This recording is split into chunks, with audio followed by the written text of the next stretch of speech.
ಸ್ನೇಹಿತರೆ, ಇವತ್ತಿನ ವಿಚಾರ ಏನಪ್ಪಾ ಅಂತಂದ್ರೆ ಪ್ರಮುಖವಾಗಿರುವಂತ ವಿಚಾರ, ಬದಲಾವಣೆ ಬಯಸ್ತಾರಂತ ಈ ಕಾಲಘಟ್ಟದಲ್ಲಿ ರಾಜಕಾರಣದಲ್ಲೂ ಕೂಡ ಒಂದು ಬದಲಾವಣೆ ಆಗ್ಬೇಕು ಅನ್ನೋದು ನನ್ನ ಒಂದು ಅಭಿಪ್ರಾಯ. ಏನಪ್ಪಾ ಬದಲಾವಣೆ ಅಂತಂದ್ರೆ, ಒಬ್ಬ ಚುನಾಯಿತ ಜನಪ್ರತಿನಿಧಿ, ಜನರಿಂದ ಆಯ್ಕೆ ಆಗಿರೋಂತ ಒಬ್ಬ ಜನಪ್ರತಿನಿಧಿ ಕಾಲಾವಕಾಶ 5 ವರ್ಷ ಇರುತ್ತೆ. ಅದಾದ ನಂತರ ಅದೇ ವ್ಯಕ್ತಿ ಸತತವಾಗಿ ಸುಮಾರು ವರ್ಷಗಳ ಕಾಲ ಎಲೆಕ್ಷನ್ಗೆ ನಿಂತ್ಕೊಳ್ಳುವಂಥದ್ದನ್ನು ಕೂಡ ನಾವು ನೋಡಿದೀವಿ. ಸುಮಾರು ಪಕ್ಷಗಳಲ್ಲೂ ಕೂಡ ಅದು ಅಭ್ಯಾಸ ಇದೆ. ಸೊ ನಾನೇನಪ್ಪ ಹೇಳ್ತೀನಿ ಅಂತಂದ್ರೆ, ಒಬ್ಬ ಚುನಾಯಿತ ಪ್ರತಿನಿಧಿಗೆ ಗ್ರಾಮ ಪಂಚಾಯಿತಿಯಿಂದ ಹಿಡಿದು ZP, TP ಅಥವಾ MLA, MP, ಪ್ರಧಾನಮಂತ್ರಿ ತನಕ ಕೇವಲ 10 ವರ್ಷಕ್ಕೆ ಸೀಮಿತ ಆಗ್ಬೇಕು ಅನ್ನೋದು ನನ್ನ ಒಂದು ಅಭಿಪ್ರಾಯ.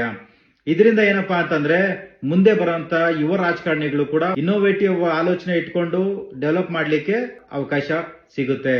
ಸೊ ಹಾಗಾಗಿ ಹಿಂದೆ ಬರುವಂತ ಯುವಕರಿಗೆ ಇದರಿಂದ ಅವಕಾಶ ವಂಚಿತರಾಗ್ತಾರೆ. ಒಬ್ಬರಿಗೆ ಸತತವಾಗಿ ಸುಮಾರು ವರ್ಷಗಳ ಕಾಲ ರಾಜಕಾರಣದಲ್ಲಿ ಅವಕಾಶ ಸಿಕ್ಕಿದ್ದೇ ಆದಲ್ಲಿ ಬರುವಂತ ರಾಜಕಾರಣಿಗಳಿಗೂ ಕೂಡ ಅವಕಾಶ ವಂಚಿತರಾಗ್ತಾರೆ. ಸೊ ಹಾಗಾಗಿ ಒಬ್ಬ ಚುನಾಯಿತ ಪ್ರತಿನಿಧಿಗೆ 10 ವರ್ಷ ಸೀಮಿತ ಮಾಡಬೇಕು.